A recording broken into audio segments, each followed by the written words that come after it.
Welcome everyone to Tavern Talk episode number 18, the final Tavern Talk of this year before we take a long deserved break. As you can see, it's just me and this guy here. Kodiak could be with us, as you know, busy man.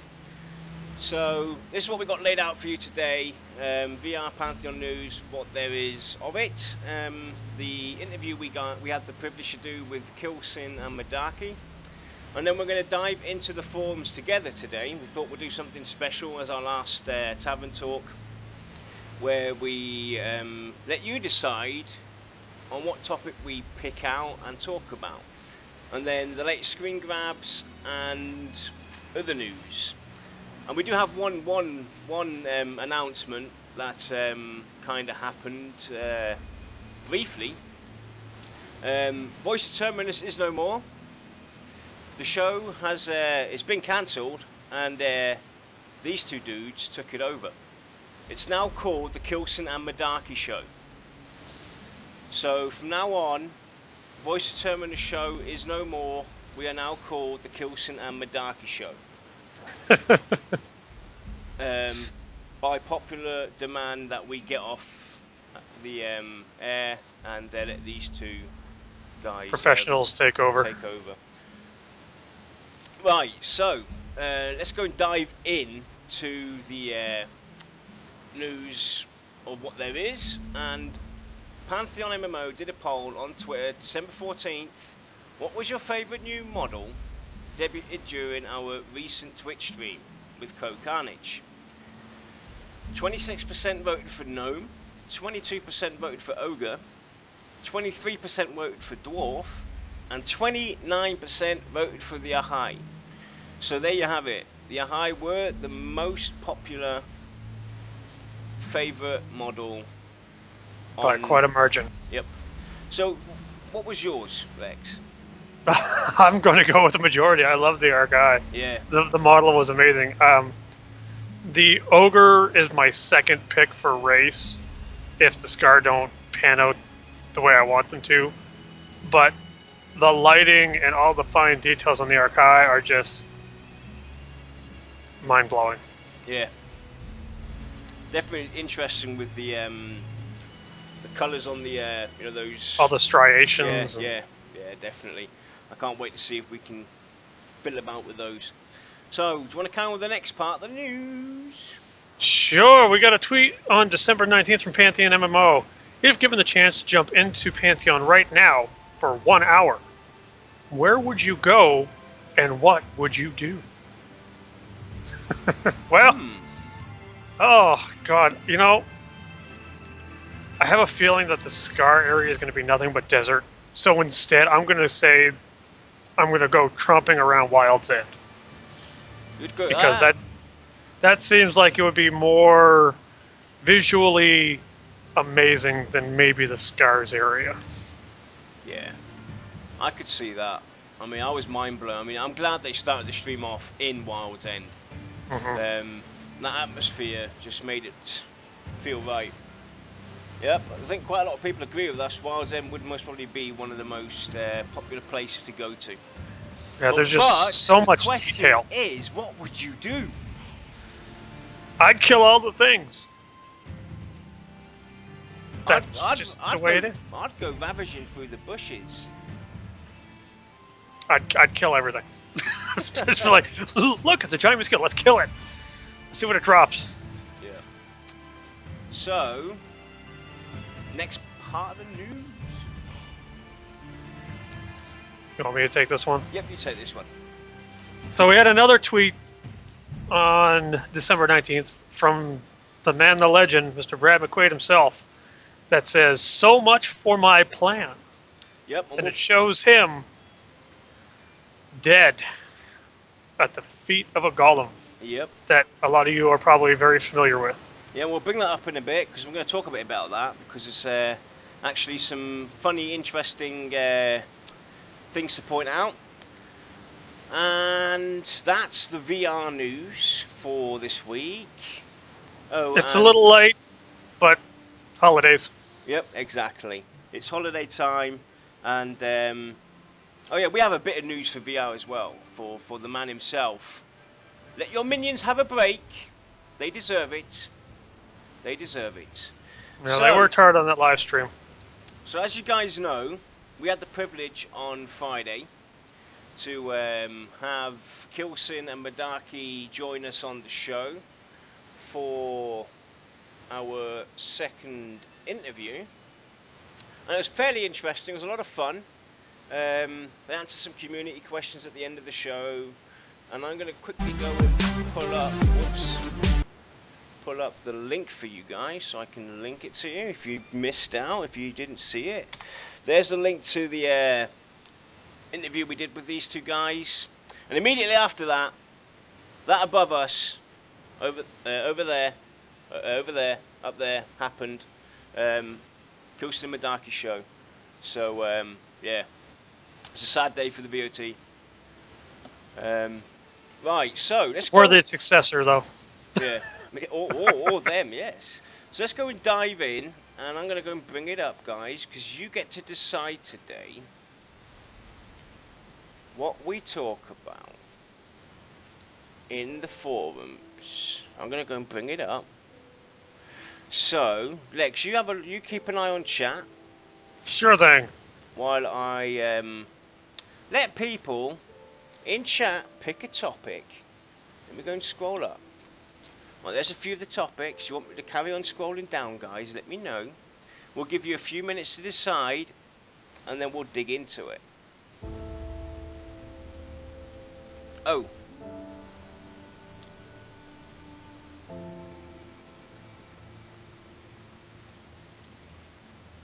Currency syncs. We gotta vote for currency syncs. Well, we'll just dive into that one then, right there. So, list of possible in-game currency syncs. Right, I'm going to go and read through this. This is a post from Backin, making this to try and come up with as many possible currency syncs within Pantheon to get currency out of the economy to prevent out of control inflation while not hurting gameplay. Not sure this has really been talked about. What is it for? Why is it needed? The good and the bad. It is probably safe to say we have all seen what happens once a game has been released for quite some time. More currency will naturally exit from the game being played.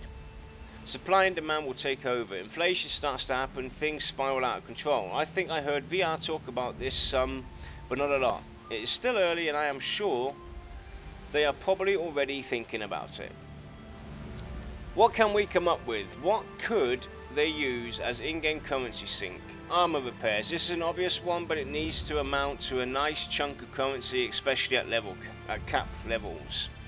Fast travel, both from players and from the game itself. Druid ring, wizard spires, boats, horses, caravans, spaceship, etc. Spaceship? Hang on a minute.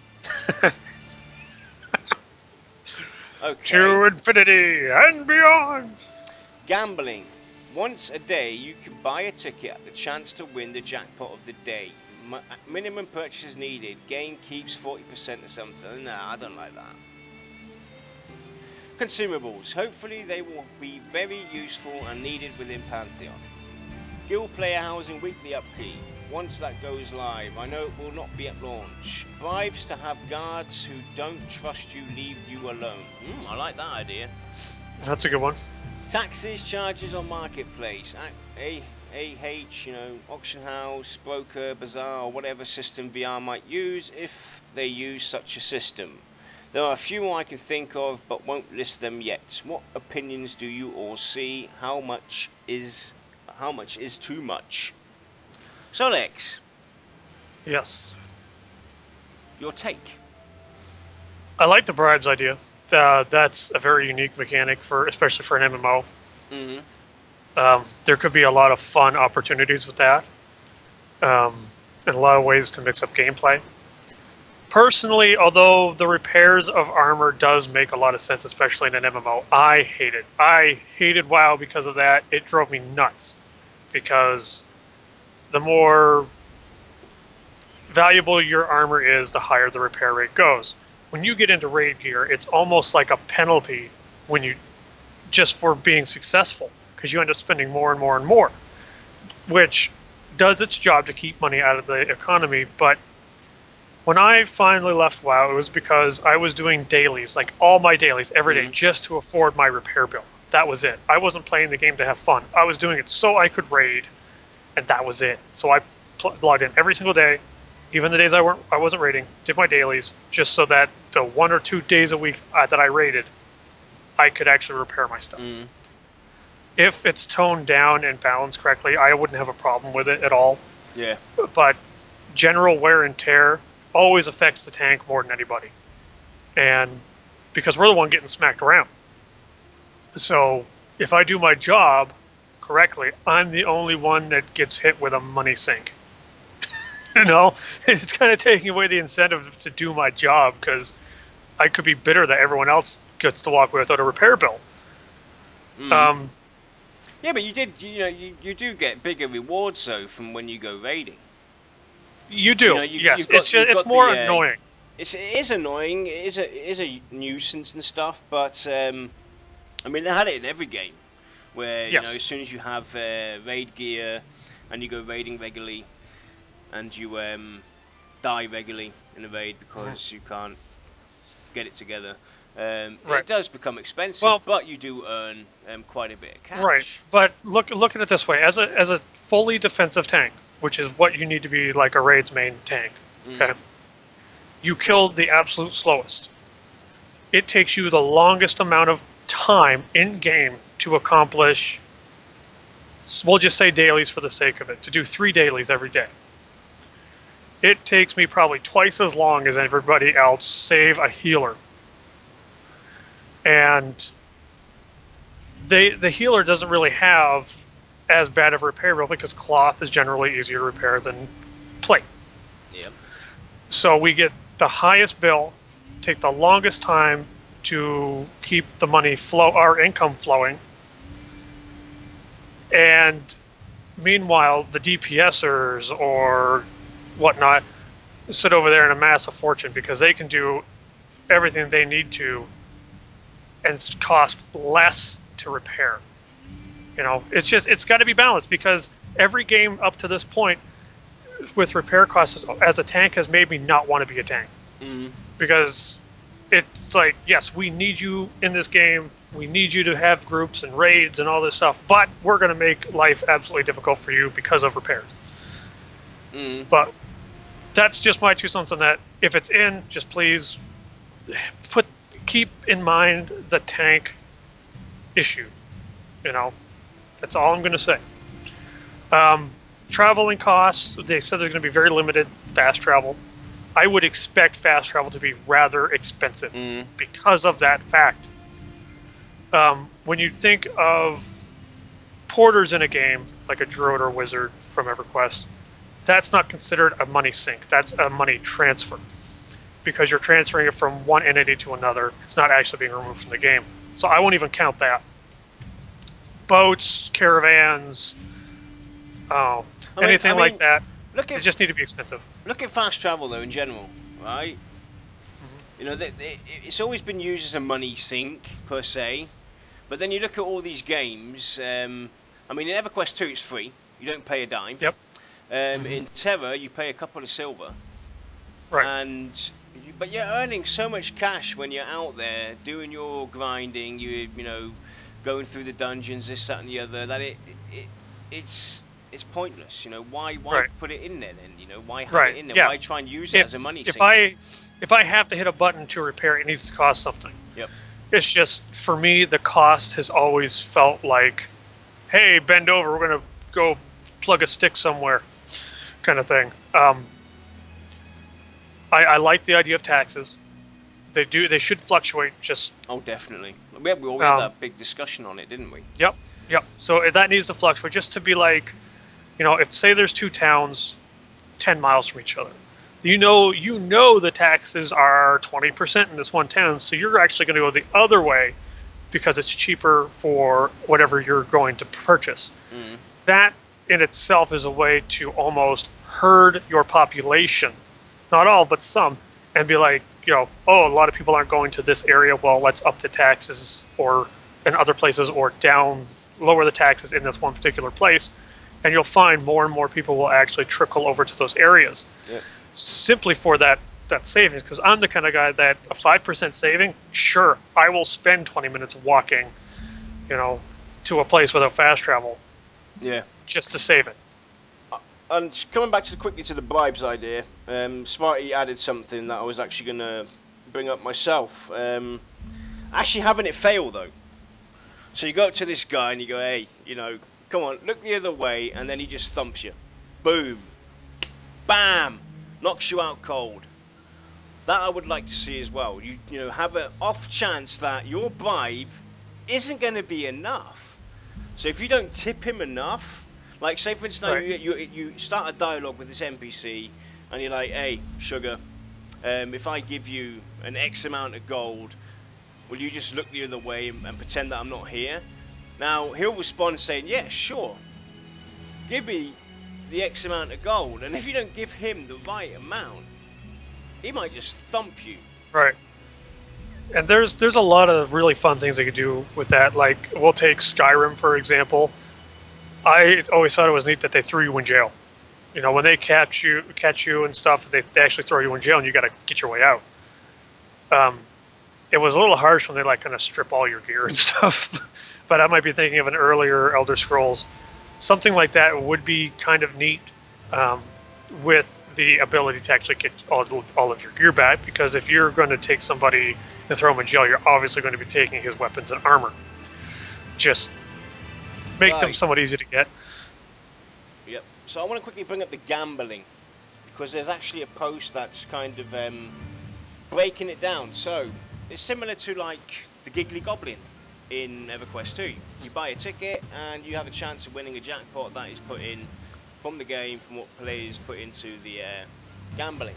Now, Liav says gambling is subject to real life gambling laws, so that wouldn't work practically, I don't believe. It does. It's been done.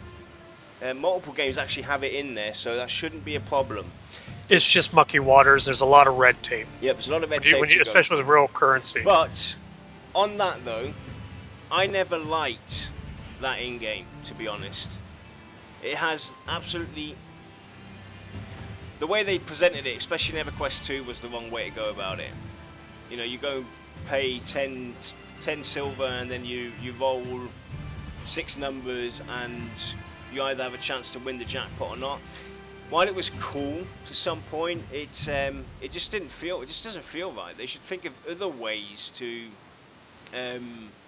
present something like this, similar to this, with gambling. They had one thing where you could basically buy tickets to see pigs race in the village of Mar. Stuff like that, where it makes more sense to events in that day and age, because people wouldn't go out and buy, a lotto ticket per se. Yeah, exactly. The gladiatorial arenas. The arena idea. Yeah, that we had. We've brought that up multiple times. That is a form of gambling and a cash thing that I would absolutely get in on. Yep. And they can always say like house keeps 20%. Yep. So let's say you have 100 people betting, everybody bets 1 platinum, just keep it simple. 50 for one side, 50 for the other. If the side that wins, you would think they get 50 platinum split between them. No, it would actually be probably more in the vicinity of like 40, 45 or something like that. But that way everyone still gets that reward, and you do slowly trickle an amount out of the game based upon however much people put in. And I'm the kind of guy that, if I've got a lot of disposable income, say I run an alt that actually manages to solo or farm relatively easily, or he's a crafter and makes lots of money, I will probably go to those arenas not being a PvPer myself and participate in the only way that I can by betting on them. I would actually support frog racing. I'd like to see Rift and Frogzor go at it. My money's on. I'm gonna have to say it on Rift. I think he'd win. Yeah. I do believe they did say that gambling is a no-go right now, but there's always special events. There's always expansions. It's just ideas. We're not saying that this is definitely going to be in there. We're not saying it's definitely not. It's just, what if, Just gonna have a look, see if we can find any add-ons.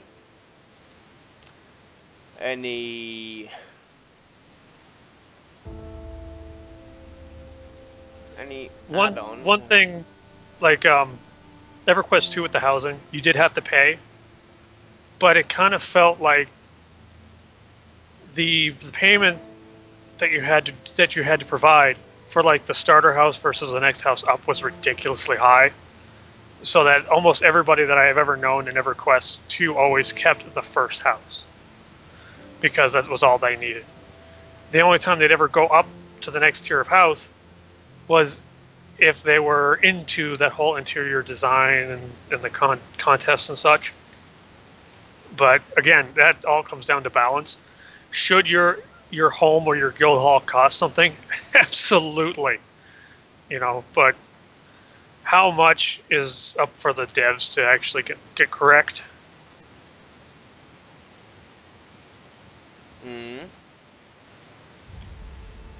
So we've got, that's actually a good point that Jimmer just brings up. Pantheon specific syncs. There's those two to be looking out for as well, where Pantheon itself, the game itself, can actually sync in to your pocket and grab out stuff. Now, elaborate on that one, because that's got me all kinds of worried. What? So you're right, not to be that lore guy, but I'm surprised nobody has looked at Pantheon-specific syncs. I'm talking chiefly about tithing and sacrifice to chosen deities. One of the primary questions driving larger stories in the game is going to be, where are the gods? The reasons for the question aren't important, we just know it's a question. I suspect that many cultures will have rites where you offer up expensive offerings to curry favour. So it's definitely, you got those two to look out for. Right. I mean, they could even, like we talked about, they could actually have, with the tax system as well, you as a player living in Thronefast or in Scargall or anywhere from your major city has to pay a people's tax. Right. Just for being part of that city. From the get-go, you start off in the game, boom, it costs you 1 copper. You start leveling up, it starts costing you 50 silver, and so forth and so forth. You have to pay tribute. You have to pay to keep the guards, for instance, employed. The city walls fixed, this, that, and the other. So these are things that they could also add. It's cosmetic stuff, more or less. It doesn't have any real impact unless VR add to it. Let's say, for instance, now people aren't paying their taxes for whatever reason. Now there's lesser guards in the city. The walls start to become rubbish and turn, from they actually change out. They were once stone, now they're wood. Right. So there's other ways of doing it. Svardy also brings up an idea of the paying tribute to gain a small buff. I'm currently playing on an EverQuest 1 emulated server. They do just that. They have an NPC where you pay and they give you buffs. And the thing is, at low levels, those buffs count for an awful lot. But they're fixed in all of their effects. They don't scale with you. So the higher up you get, although you still want them, because every little bit counts, they're less and less important. Something like that would be a pretty good idea, as long as they can keep it reasonable. Like, say you go to the local church of whatever deity, and you basically pay the people in there, and they bless you, and you get a spell that protects you.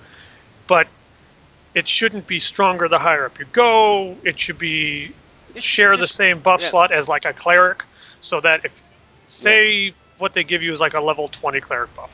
Okay, just as an example. Maybe it's got a longer duration or whatnot. That means that if I'm out in the world by myself at level 40, I'm still going to want that. But if I'm going to group, then I'm probably going to be like, no, because the cleric I get's going to be better. Yeah.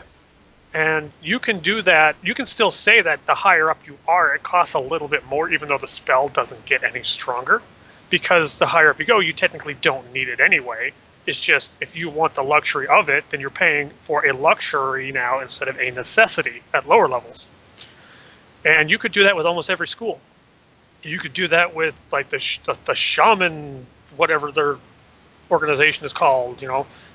Right, there's you know, as Modius says, you know, I don't like paying for buffs either, as that takes money from buff classes. Now, while that is correct, you have to look at it from this perspective as well. If this buff is slightly different, has something of value to you, like Lex has already pointed out, it has a longer duration or something like that. It's slightly But tweaked it's and a whatnot. fixed level. It's a fixed level, then it makes sense, and it's not really taking away anything from buff, you know, from the buff classes. At the end of the day, it's something that you could get yourself when your friend is not online, or your buff friend is not online, to help you adventure on. So I think it's actually a pretty good idea. Right. Like I know especially people who want to play shamans and clerics and druids are probably worried about, hey, it's taking money out of my pocket. But if we use EverQuest 1 as a template, okay, just for sake of argument, a lot of these classes never really got good buffs until past level 20. So if your NPC only goes up to level 20 buffs, you're not really losing much, because your group's still going to want to have you there for your buffs, because when they wear off, you're right there to refresh them. You don't got to run back to town. There's also, and if you're a higher level, you could probably sit at the gate and sell buffs instead, or you can sit right next to the NPC and be like, yeah, this one's going to charge you 30 platinum, well, I'll charge you 25 for the level 40s. Yep. So there's also ways of doing that. But there's another one as well. In Age of Conan, you can actually pay NPCs to chant your guild name inside cities, you know, for a duration of time, depending on how much you paid. Yes, this is cosmetic stuff, but it's another way to take out. It's fluff, yes, but it's another way to take out, you know, money from games, from the guilds and stuff like that. Right. It's just, like I said, I'm just browsing over chat, so please forgive me if I don't capture everything that you're saying, but like I saw potions. There are what I call the Korean style MMOs, which are just potion chuggers. God, I hate that with a passion. In terms of the potions that shamans used to make in EverQuest 1, I agree that they made way too many types of potions. It should have just been what they can do. That's something we've already touched on with the shaman class, where if you can if you can cast a strength buff, then you should be able to make a potion to make a strength potion. But you shouldn't be able to make a potion that contains a spell of another class. That, to me, is absolutely ridiculous. It just doesn't make any sense at all to me. And then you start blurring the lines between what classes are basically the owners of what realms. Yep. So, fingers crossed. Alright, let's go see what else is in here. Coach says to scroll down a bit more. Here we go. So he has a few ideas. Corrupt guards that rough you up for money. Banking fees. Cover charge for pubs. Definitely. Merchants that sell expensive items that need to be identified before seeing the random stats. Interesting. Voting for patch days. Times with money. Oh. Charities, beggars, deity thing, faction bribes, official forum perks, guild advertising, server versus server event fees, prank NPC, I like that idea, pay them to screw with your friends, auction channel, bold type fee, 10% fee on merchant. I'm going to address something in chat real quick. The difference between having a potion and an NPC is that the potion is mobile and goes with you. So it's accessible to you at all times, as long as there's enough charges, or there's still some remaining. An NPC will not move. Meaning, if you venture 4 zones over and your buffs disappear, you've got to run 4 zones back in order to go back to that NPC. I for one, I'd be like, hell no. Right. I'm too lazy. Now this one, I'm going to bring up right now, is definitely one thing I want 100%. NPC bard that follows you around town and sings your praises for money. Definitely. I support that one 100%. No, these are I'd great pitch that. ideas. These are definitely great ideas. Prank NPC, pay them to screw with your friends. You know, this is also what people would call fluff, but it's definitely something you could do to pass the time. I mean, I actually played hide and seek in our guild hall in EverQuest 2 with some of the guys. I hid myself in the guild hall throwing snowballs at people. Okay, so we do that kind of stuff. Right. Queuing capacity, entry fee for screenshot of the month. Definitely, you know, it's definitely something people could do. Yeah. The screenshot of the month is not something I would do, but I wouldn't do it if it was free. That's just because I don't have an eye for photography, so. But I don't really see that being an issue as long as it's reasonable, and it was a worthwhile reward. Charities, beggars, I like that as well. You know, have people, you know, inside the cities or just outside the cities beg you for money. Yeah. And you know, you could even add, you know, VR could even add to that as well by. No, I'm just saying. Now this is just an idea at the back of my head.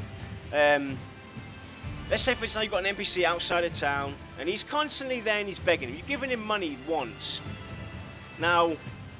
Somebody else has done this like 50 times. Every time he goes out, he gives him money. Now, that 50th time that he's gotten money from that player, it tags something. It starts something up. It might open up a quest series. He might even give you a present. He might even tell you a story. Stuff like that could also be added to it as well. You know, not just having NPCs standing there randomly going, you got a dime, you got a dime. They could add twists to it. Mm-hmm. Well, I mean, it's almost like a makeshift karma system. Mm-hmm. You're nice to the beggars. Maybe he gives you something that he found. You know, maybe he's not really a beggar. Maybe it unlocks perception. If you're mean to him, maybe it goes the opposite direction. You know, or if you ignore him enough, you know, there's a lot that they can do. Banking fees, for instance, as well. I'm definitely for that. It should cost us to have our banks, especially with the idea that we talked about, saying that you have your bank and that's where it is, period, in Thronefast. So if you haven't got your gear with you, you're tough out of luck. What we were kind of talking about. If you open up a additional bank in Wild's End or in Scargall or whatnot, you know, you should have to pay for that bank to have that account accessible to you in that particular area. Because, you know, a bank's not going to move around with you, you know, realistically. So if you forgot your gear, you forgot to, you know, take that little item that you need, and the guys are waiting for you, you finally get there and you realise that you left it in your bank, you know, you're shit out of luck. Right. So they should add banking fees for us to unlock multiple banking, if that is a thing. Right. Well, basically, it's kind of like how a lot of cash shops and free-to-play games are done. You're paying for a convenience. Why can't that apply to in-game currency? Mm-hmm. I want a bank in Scargall. I want a bank in Thronefast that can, you know, work together, you know, like sharing items. Why shouldn't that cost me extra? You know, I don't go to a city and just expect that I have a bank account in that city now. I have to go to the bank and open it up, you know. It's a convenience that doesn't need to be there, but I'm willing to pay for it, you know. Mm-hmm. That's definitely something. Before we hit chat, I want to quickly go and talk about cover charge for pubs. I like that idea, but what about adding, for instance, you know, give reason to go into the taverns. Right, let's say, for instance, you know, the local jester is in town, he's doing a concert. So you're sitting there in this tavern, just chilling out with your friends, resting, getting yourself your vitality bonus or whatnot, if that's going to be part of the game. And the longer you sit in there, you get charged. Every half an hour or every 15 minutes, you get charged a fee from the start. Why not go, well, let's do like offline experience boost like Warcraft did. Why not say you have to go to an inn and rent a room? Mm.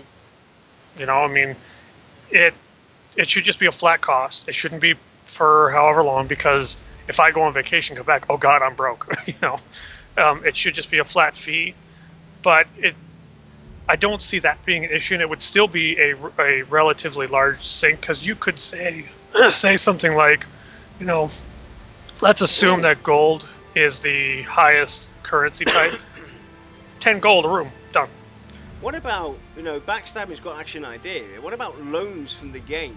Now, let's say, for instance, this is something that only guilds could do, though. The guild leader could take out a loan to finance, the building of their plot, where they're going to put their guild housing down.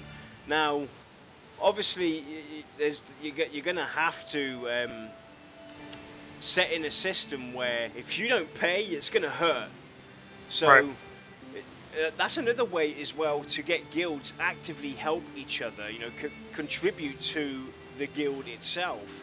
If I can go and take out a loan from my guild to get this house going right now, it's going to cost me, let's say, 1,000 gold a week to pay it off or whatnot. It costs me 10,000 gold to get it. The problem with that is that you need to find some sort of penalty for not paying. Well, house gets taken away. Boom. Foreclosed. Maybe. Or whatever bonuses, whatever bonuses they might give you are suspended until you're paid up. There's foreclosure, for instance, or you get kicked out of the town. You cannot put a guild house in that town anymore. That's because you didn't pay your bills, and when the government comes at you, they will come hard, and they will beat you down. That's another way of doing it. You could also add currency to the guild's advancements as well. Like we were talking about having the idea of starting off outside the city with a small camp with a few tents put up. That's our guild. That's our guild presence in the game.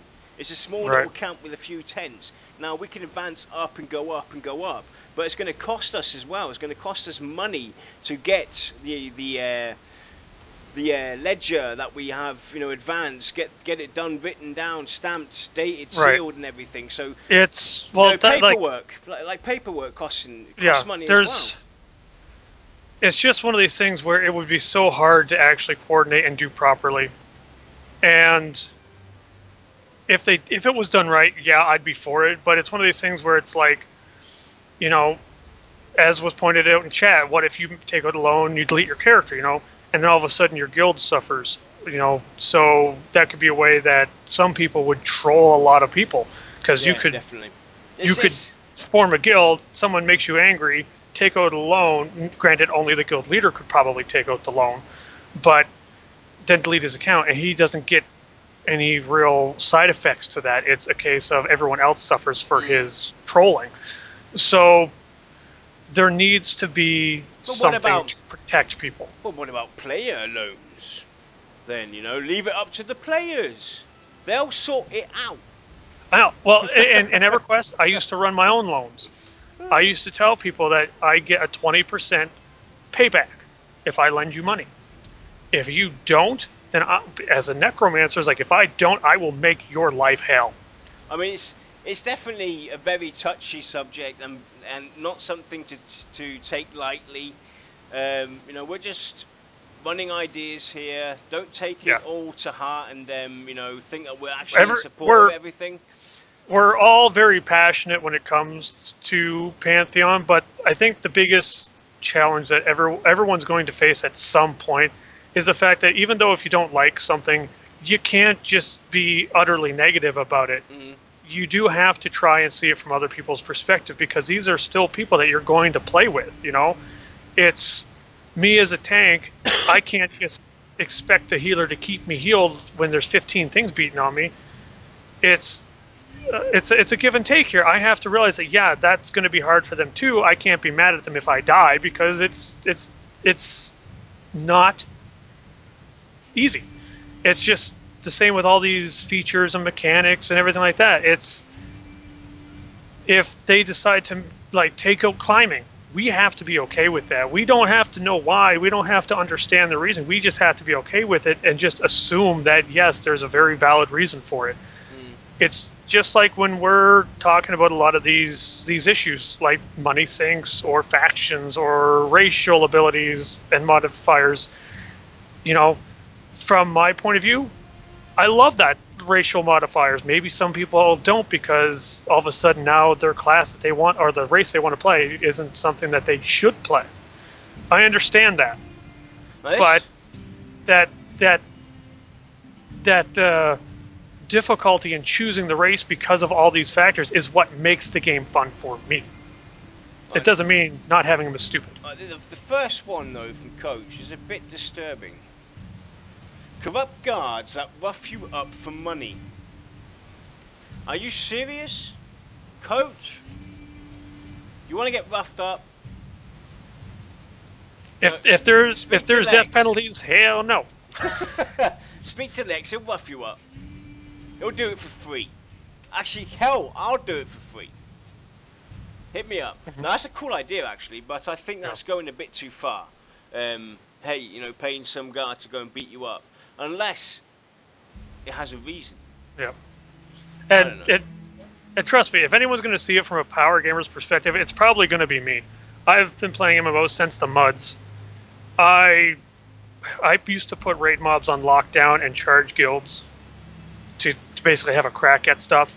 I used to corner markets and delete items from the game so I could ramp up cost. I mean, I did some really dumb stuff. If there's an exploit, back then I would have exploited it. Nowadays, not so much because I've kind of grown up. But so, yes, there are exploits. They're gonna happen. Let's go and talk a bit about some of these other ideas he's got. Voting for patch days, times with money. How would that work? I don't know. How would that work? That's a tough one. It's a tough one. Cool idea. Interesting idea. Definitely. Now, faction bribes, I like. I definitely like that. Yeah, that's kind of almost the same thing as saying, even though I don't have this spell that boosts my faction a little bit, I still have the ability to do that. The question is, how do you do it if you're killed on sight? So you have enough money to make it so that they're neutral to you. How do you get close without the NPCs immediately aggroing you and beating you to death? You know, that's the difficulty. Yeah. It's a mechanic that it might be too time-consuming to do right to get the proper balance, and to just say, you know what, let's not do that and do the factions as we are used to them. Right. Official forum perks. Also another tough one. Interesting idea. But what kind of perks, and how would you sync that to the official forums, etc.? It's definitely interesting. Guild advertising we already talked about, and there's multiple ways you could do that. Like you know, let's go and talk about the arena again. You could actually have your guild pay, and then you have banners around the arena that advertise your guild. You could pay an NPC to go and scream out your guild name and say how wonderful this guild is and how glorious, etc. So that's another way of doing it. You know, if I had to bet, if I was a betting man, I would say that our biggest money sinks is going to be crafting, because let's take it from like just a technical view. You're taking one thing out of the game, the currency, to add something to the game, an item. That's their biggest potential right there, because they could say, to make this breastplate of, oh my god, it's going to take people, besides the drops and all that other stuff, it's going to roughly take you, 50 gold just from the vendors to get stuff like maybe if for the blacksmith that's crafting it, you need coal to do it. Kind of like how EverQuest 2 has fuel, that you would just buy from a vendor. The more I think about it, the more it just makes sense. And then you've got the the idea we were talking about in our interview with Kilson and Madaki as well, with the Gwent card game kind of thing. That's another way as well to take money out of the game and have it as a sync, because you could have players actually play cards with each other, for instance, and technically gamble. And I can't really see where there would be a red line, or where it would be a problem to have something like that put in game. It's not like I'm using real life money to go and bet. Yes, I am gambling inside a game, but it's not real money. It's a currency. It's a fictional currency. It's mucky waters for some regions. There are some areas in the world, I don't remember offhand, that they consider all virtual currency to be the result of real world currency. Therefore, gambling with virtual is the same as real. It's, like I said, mucky waters. But it's an easy thing. It's locked in the code, unlocked in the code. For one region it's available, for the other it isn't. I mean, look what the Korean style games do. They lock all kinds of stuff for the Western versions of the game, and their versions are completely wild, bonkers, crazy. Mm-hmm. So, technically it's stuff that they could do. It's just by, unlocking it for the one and unlocking it for the other. Now, how it is in the US with the gambling laws, I could not say. Right. It's different from country to country, yep. So, and in state to state, it's always different. Yep. That's why, if they were to say, you know what, we're not even going to look into this with the whole gambling thing, I'd be like, you know what, I understand. But, like, there's a little discussion going on right now, like, epic quests and some other side quests should also be considered gold sinks, and I agree 1,000%. Definitely. For those old school SKs out there, do you remember the I can't remember what the spell was called. It was a really good life tap. You actually had to spend 1,000 platinum to an NPC. 1,000 platinum's a big deal back in the day to get this one like siphon life kind of ability that was just, or spell that was just awesome for the level you could get it. And that made perfect sense because you were technically bribing that NPC. Yep. With epic quests, yeah, there should absolutely be a major cash sinks into it because that's part of, as was already stated, part of the time sinks because getting the gold takes time. It should make you feel special as well. Yeah. With that epic. If I get my epic, I just go. Epics need to feel epic. Right. I need to have an epic money sink to it as well, because that proves to everybody out there, I got the cash, I got the weapon, I am epic. I got the friends. Yep. You got it all. Exactly. Boom. I got it all. Yep. And people will look at you and think, whoa, this dude spent 10,000 plat over a period of God knows what, went through hell and back, and he's got his epic. Yep. What mercenaries? No mercs. No Absolutely mercs. not. No mercs in Pantheon. No mercs. You're treading on thin ice, Glenn. I will okay, to the VR crew, seriously, I will do whatever you want to make sure that mercenaries never come into the game. And I mean anything you want. We're talking like jailhouse rules kind of thing. Anything to keep them out. Yeah. Oh, that's another good one as well. So VR, if you want to get money out of the game, just mention mercs anybody, and we will pay you to not have mercs. Yeah. You could come up with, honestly, you come up with a $2 expansion that basically just says no mercs. But day one, I got it. Done. I mean, I doubt they'd ever do something. That's one of those things where it's like bribe us to not do something that we want to do. But I doubt they'd ever do it, but I'm just saying, for the shit that goes, I'd be there. I don't use a merc. I don't. EQ1, EQ2, I hated the mercs. To be completely honest, in Star Wars Galaxy, although the whole companion idea was great, I found it made the game just stupidly easy. I can't express enough how much that stuff really ruins the games for me, because I like the challenge. The last two quickly. Entry fee, we actually talked about that. Entry fee for screenshot of the month. Queuing capacity.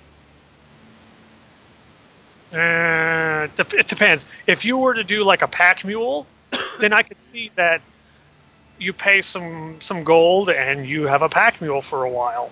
or it's one gigantic lump sum to get it.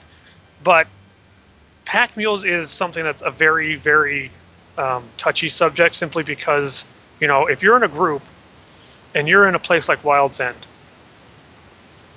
all of a sudden now you're adding a whole new set of textures, animations, skeletons, meshes that you have to render. Although it doesn't seem like a big idea to have one pack mule. Say there's groups, what was the group? 6? Yeah. So now you've got a group of 6. There's your 6 models that you're rendering. Now you've got 6 pack mules. There's now 12 models that you have to render for one group. Now you get 3 or 4 groups in the area at high levels. Everyone will have a pack mule. So you're essentially doubling what you need to render, making the requirements higher, making your experience worse. Yep. Right. I think we blabbered on about this long enough. Feeding mounts, definitely. Feeding mounts, yep. Pets, etc. I find that definitely something that could be done. But we're getting close yep. to the end, so let's go and bring out the latest screen grabs from VR, and there were 2, and we talked about one earlier on. I'm going to bring it up. This is the first one. Whoops, let me go and get rid of that. This is the one we talked about where Brad said his plan did not work. Now, you'll remember this big guy here in the center, right? So, now, I have to bring it up myself real quick, but the red text is actually messages from the dev team itself. And the first one, the one at the top, shout, Aradun shouts, don't worry, I will climb him, jump on his back, and stab him where he's weak. And then the next red one is Shaman shouts, I'll catch you if you fall. And fall he did. On top of the Shaman, that got crushed. Multiple times, looks like. So that's the first screenshot that got put out there. And then there's this one. This was actually the one after the stream. They tried base jumping, and it didn't work. And the whole entire crew... Get used to this site, people, because you're going to see the VOT doing that. At least once. Yeah, we're going to have you jump off first, so. Of course. And then maybe frogs. I'll record it, too, from, like, looking up. Right. So... we have that, we have that, we have that, we have that. And latest other news and other news and other news. Do I have it anywhere? Is it here? Yep, nope, that's the wrong one. Where did I put it? Oh my god, I had it in here. I swear I did. Everything's going crazy! Right, let's have a look. Everything's going wild. So this Thursday, guys, as you guys know, we had to bump the Necromancer show. That will be coming up sometime next year, beginning of February, I think is when we'll pick that one up. But this Thursday, we're going ahead as planned, and we're going to talk about the Bard on this Thursday show. So we'll finally get that out of the way. I know a lot of people have been waiting for us to start speculation on the Bard, and that will be our final show. And we have a competition, a live competition going on Thursday. During the stream, Sintro will be giving away a Watcher's Pledge. That will be going during the show, so it's a giveaway only for that show. So be there if you're interested in getting a Watcher's Pledge to give away for Christmas and whatnot, or for yourself if you're not pledged. Make sure you join us. Don't forget to say thank you to Sintro, guys. Go ahead, just in chat, just swarm them with hearts. Yeah, that's just a top-notch thing to do right there. Yep. How this all came together, just quickly brief you guys. He was the winner of our last competition, and since he's already pledged, he said, you know, what am I going to do with it? So he came up with the idea to go and give his winnings away. So you can thank him for that. You know, he's being there for the community, and kudos to him. So join us on Thursday. I think we'll call it wraps. I think we blabbered on long enough, and we'll see you on Thursday. Hope you enjoyed I'm getting a little it. chilly here in my dungeon. Yeah, I'm getting cold as well now, and I said I'll meet Coach at the flagpole in about 5 minutes. So Duke it out. yeah. Either that or see. Let's lick the metal pole, guys. Well, with that, guys, I'll see you all, or we'll see you all on Thursday. It'll be me and Lexa most likely again, unless anybody wants to join us for the bard discussion. Please let us know. Let us know on Discord. Who was it that was really excited? I do not. Who was it? Who was I gotta excited? scroll up. I gotta scroll up. I can't find it. It says Glenn. Glenn. Maybe Glenn will join us, huh? Yeah, maybe Glenn will join us. Yes. For the bard. You're on the spot now, Glenn. If you don't come, you're gonna look bad. Yeah. Just saying. Yeah. All right, guys. We will see you on Thursday for our final show of the year, and then we will be back on the 10th of January for the Kilson. One more time for the Kilson and Madaki show. Here, let me go and bring it up real quick. There you go. The VOT show's been cancelled. It's now called the Kilson and Madaki show. There you have it. With that, guys, good night. Good night. Be safe. If we don't see you Thursday, have a Merry Christmas, Happy Hanukkah, have a Happy Kwanzaa, and if you don't celebrate anything, just have a wonderful winter.